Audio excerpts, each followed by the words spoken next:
terus memantau, kiraman katibin ya'lamuna ma taf'alun. Kata Allah di dalam surah Al-Infitar, semua orang ada malaikat pencatatnya, dicatat semuanya, omongannya, sikapnya, perilakunya, termasuk aktivitas kopasnya. Gak mungkin kopas kemudian di luar konteks tanggung jawab, karena itu dilakukan perbuatan. Kalau masih sebatas hati, oke lah, karena ada hadis Nabi yang mengatakan niat buruk tidak dilaksanakan, maka justru malah dapat satu pahala karena ia menggagalkan niat buruknya. Tapi ini kan dilakukan, tangannya bergerak dan kemudian berdampak, dibaca oleh orang lain, dan jumlah pembacanya nyaris gak bisa terhitung jumlahnya. Bisa jadi sedikit, bisa jadi juga sangat banyak, dan dampaknya juga bisa jadi sangat masif. Jika itu baik, maka akan melahirkan banyak kebaikan. Jika itu buruk, maka wal'iyadzubillah juga bisa melahirkan banyak keburukan. Nah, rahimakumullah, kita ingin kaji ini pelan-pelan Bapak-bapak. Kita mulai dari pertama sekali aktivitas kita dalam berdunia maya itu. Kan biasanya pilihannya kalau bukan dari kita yang moto atau kita yang videokan langsung sumber informasi itu, kita ngambil dari orang lain. Bentuknya bisa video, tulisan, ataupun foto. Yang kita dapatkan dari orang lain itu bisa melalui website, melalui postingan di sebuah grup sosial media, atau melalui video yang diupload ke internet. Nah, kita bahas dulu yang bagaimana kalau saya sendiri yang foto, saya upload, atau saya sendiri yang video saya upload. Itu jauh lebih aman. Kenapa? Karena kita melakukannya dengan kesadaran penuh.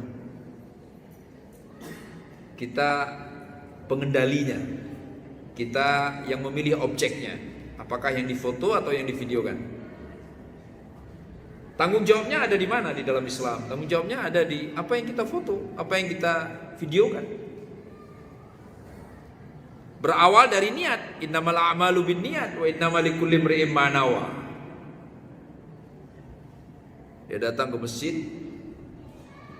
dia pasang HP-nya, dia videokan jamaah sholat. Niatnya, semoga orang tahu bagaimana nyamannya suasana masjid di bulan Ramadan. Biar jangan dikira masjid gak enak. Dia rekam imam, bukan imamnya sendiri yang merekam. Dia makmum statusnya, dia datang, diam-diam, dia letakkan HP-nya, dia rekam, dia videokan imam. Biar orang tahu niatnya. Enak loh jadi makmum dengan imam ini, seperti imam kita malam ini. Merdu suaranya, indah bacaannya. Rasanya gak pengen rukuk buru-buru kita. Ya. Pahala rahimakumullah. Setelah rekaman itu selesai, di-share kepada orang lain. Pahala besar sekali pahalanya. Karena menyemangati orang lain untuk beribadah. Bisa bentuk foto, bisa bentuk video, bisa juga bentuk foto, foto masjid, foto suasana iftar, foto orang-orang baca Quran. Mungkin ada yang gelisah, kok bisa anak muda gak ada sholat tarawih. Akhirnya divideokan aki-aki yang lagi sholat, duduk aja susah. Udah duduk susah bangun, dari berdiri susah duduk, divideoin sama dia. Dia dari jauh pelan-pelan divideoin. Si kakek lagi sholat sunnah misalnya. Habis divideokan karena ini menyangkut personal, diizin. Pak Haji, barusan Pak Haji sholat saya videoin, boleh nggak di-share? Biar yang muda pada tahu nih, yang tua aja sholat, kok yang muda enggak? Oh ya udah share. Ya udah di-share. Pahala rahimahullah. Pahala. Ya kan? Malam-malam jam 11 divideokan orang baca Quran, di-share biar pada tahu bahwa enggak semua manusia kalah dengan syahwatnya di bulan Ramadan. Ada yang mau baca Quran di malam hari yang sejuk, yang ia juga harus bangun pagi untuk sahur. Video kan berpahala. Tapi ada juga rahimakumullah yang kemudian yang difoto atau yang divideokan itu sesuatu yang bermanfaat. Aib orang lain, kealpaan orang lain, kecelakaan orang lain, ketidaksengajaan orang lain, sesuatu yang membuat orang lain malu, divideokan, kemudian dengan harapan mengundang tawa, channelnya banyak yang like, lucu loh, padahal tentang aib orang lain. Maka apa yang terjadi rahimakumullah? Kena. Ayuhibbu ahadukum an ya'kula lahma akhihi maitan fakarihtumu. Kena ayat. Kalau kata orang kena pasal. Kena pasal aja takut banget. Kena ayat enggak takut. Surah Al-Hujurat. Nyebar keburukan orang lain. Apa kata Allah dalam Al-Quran? Senangkah engkau makan daging bangkai saudaramu? Itu gelar yang Allah berikan kepada orang yang senang mendapatkan pujian karena ia berhasil merekam keburukan orang lain. Hati-hati kita rahimakumullah. Nah saudaraku, kemudian kalau itu tadi dilakukan secara pribadi langsung, dia yang merekam, dia yang memilih objek. Nah sekarang bagaimana kalau itu dari orang lain, hasil rekaman orang lain? Maka harus tahu siapa orang itu. Terserah mau baik ataupun buruk, tetap harus tahu. Kejadian kan zaman Nabi SAW, Al-Walid bin Uqbah, sahabat. Nabi utus untuk mengut zakat di Bani Al-Mustalaq. Dia kembali menemui Nabi, lapor Rasulullah, mereka nggak mau bayar zakat. Nabi sebagai pimpinan umat Islam pada masa itu perlu mengambil tindakan tegas. Loh, kok bisa? Rukun Islam nggak boleh dibeda-bedain. Semua sama. Ya muslim, ya sholat, ya zakat, ya puasa, ya haji, ya syahadat awalnya. Hampir saja Nabi memutuskan untuk memerangi mereka. Karena dianggap mereka tidak mau mengakui kewajiban zakat. Namun Nabi memilih untuk konfirmasi, diutus yang lainnya. Siapa yang diutus? Khalid bin Walid. Cek Khalid, benar nggak mereka nggak mau bayar zakat? Begitu Khalid sampai di sana, apa jawaban suku itu? Loh, nggak ada masalah, kami mau bayar zakat. Maka bunyi ayatnya jelas kan? In ja'akum fasiqun binaba'in fatabayyanu an tusibu qauman bijahalatin fatusbihu ala ma fa'altum nadimin. Kalau ada orang fasik yang datang, konfirmasi. Jika tidak, maka engkau akan bersikap, akan membuat kesimpulan, akan berasumsi, akan membangun persepsi yang kelak akan menimbulkan kekecewaan yang luar biasa. Gara-gara sumber informasinya nggak akurat. Nah, rahimakumullah, Al-Walid bin Uqbah, ulama hadis banyak yang mencatat. Ya sudah, kan terekam itu dalam Al-Quran. Terekam dalam Al-Quran. Semoga Allah mengampuni beliau. Ya, yang meninggal dalam catatannya tetap sebagai seorang muslim. Tapi kemudian jadi pimpinan di Kufah pada masa Khalifah Utsman bin Affan. Kita mungkin bilangnya sekarang gubernur ya.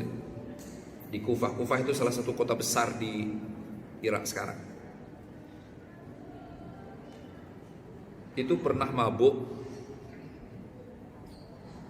Kemudian namanya gubernur kan zaman itu jadi imam.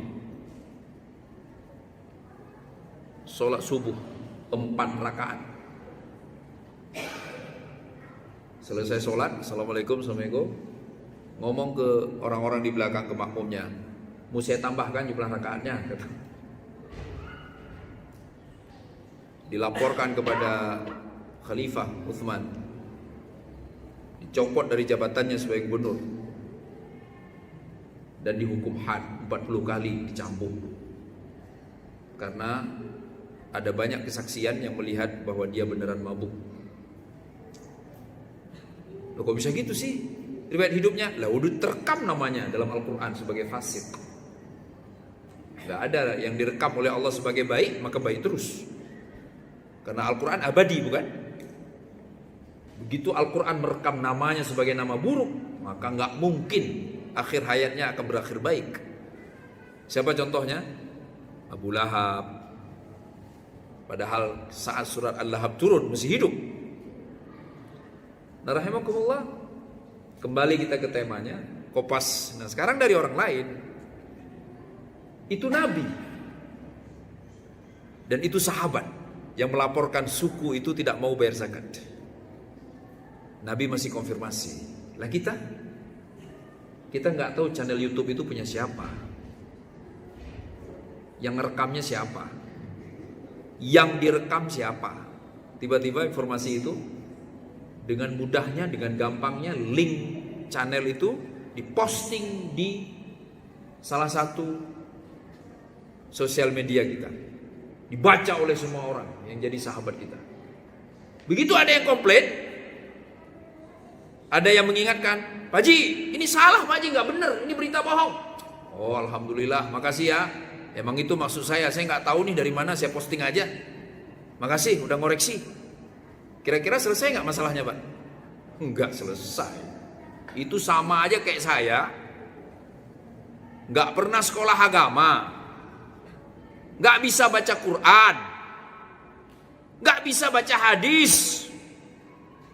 Tiba-tiba diundang, Ustaz, Pak Ali, ceramah dong. Oke, ceramah saya. Bapak-bapak, karena ini bulan Ramadan, mari kita nambah rakaat sholat kita, bukan hanya yang sunnah tapi juga yang wajib. Besok subuh kita sholat 8 rakaat, zuhur kita tambah 6 rakaat. Lagi ceramah gini ada yang sangka, Ustaz, astagfirullahaladzim Ustaz, gak boleh ditambah yang wajib Ustaz. Alhamdulillah, masih saya udah dikoreksi. Memang itu tujuannya, ada jamaah yang dengerin saya biar ada yang koreksi. Itu diundang lagi gak? Bapak Ibu, diundang lagi gak Ustaz kayak gitu? Enggak, bukan hanya enggak diundang kan, langsung viral. Ustadz senewen. Yang ngundang langsung ditanyai, diinterogasi yang ngundang. Anda kenal dari mana orang kayak gitu? Kok bisa? Jadi masalah besar kan? Kira-kira di akhirat jadi masalah enggak? Banget. Nah, ini rahimakumullah. Hati-hati. Sekarang mulai banyak beberapa saudara kita nyantai saja. Kan saya cuma posting doang. Masa saya salah? Salah besar.